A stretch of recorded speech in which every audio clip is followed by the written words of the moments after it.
Well, welcome to vlog71.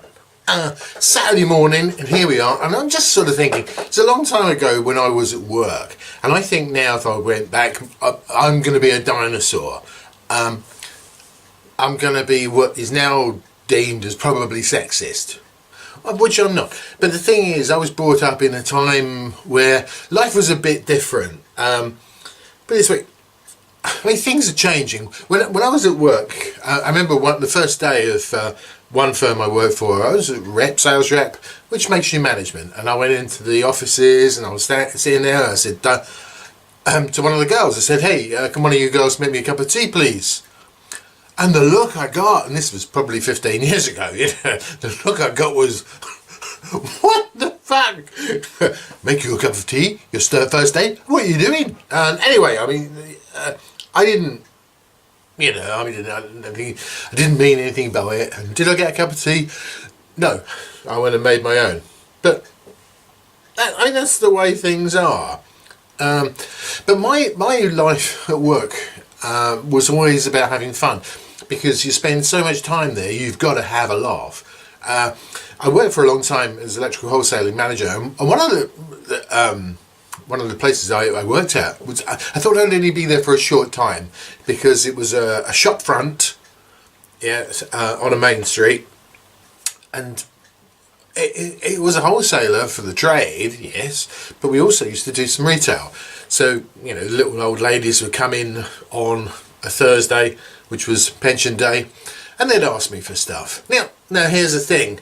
In England, at that time, Duracell batteries were the go-to battery, yeah. Also, by strange coincidence, a very different product, condoms were made by Durex.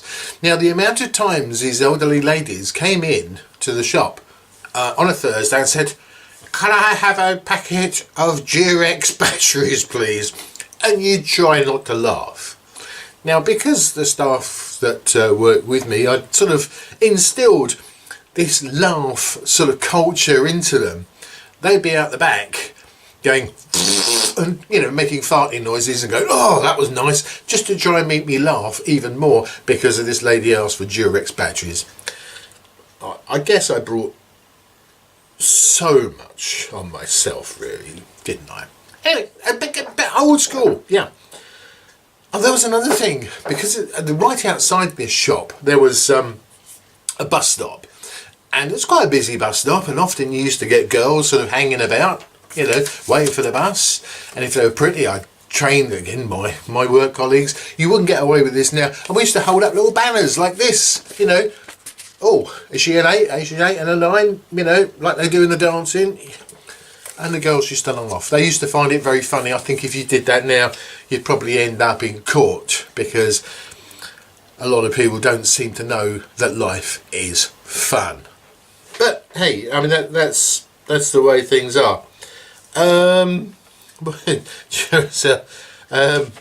suppose things just have changed now. It's sexist.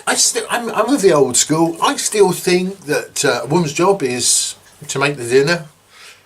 I know that's wrong nowadays, and I wasn't brought up that way, funnily enough, because my dad used to do an awful lot of cooking. I don't know where it came from. I am an old Victorian lad at heart. I don't look it, but some of the things that are instilled into me are still that way.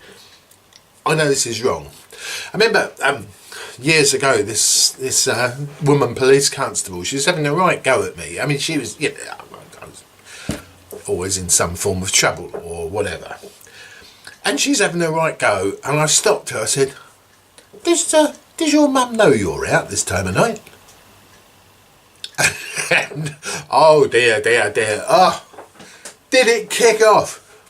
This WPC absolutely went mental at me, because I suppose it was a sexist comment, but I didn't mean it nastily. I just said, does your mum really know you're out? Because she was a sweet little thing, and I couldn't really take it seriously. Yeah, that's okay. But that's sexism. And it's hardly, was it Harvey Weinstein or anything like that? I mean, come on, I didn't do anything like that. It was just sort of, it was how I was brought up. Another thing in this this particular shop, the governor, Mr. Watts, his son worked there, and he was a character. He was a young fella, and he made me laugh.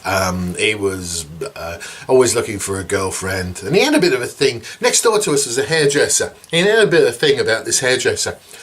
And all I did was I gave him this envelope, and I said, "Oh, that girl, Samantha, from the hairdressers?" He says, "Yeah." "Oh, she came in this morning before you got here for a quote." And I said, "Here it is. Can you get her to open it and, you know, wait for the reply?"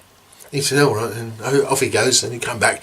I've never seen a guy that many colours. He was bright red, and he was so angry. He was absolutely livid to the point of exploding. And he sort of opened the letter, and of course all I'd written was, "I love you." There was no quote. It was just, "I love you." And the poor guy, so he stood there in front of this lovely girl, and she opened the letter, and it just said, "I love you." And he just stood there because he didn't know what it said, and she turned it round.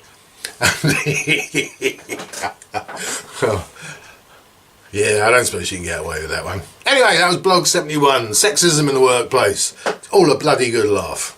Cheers. Ah.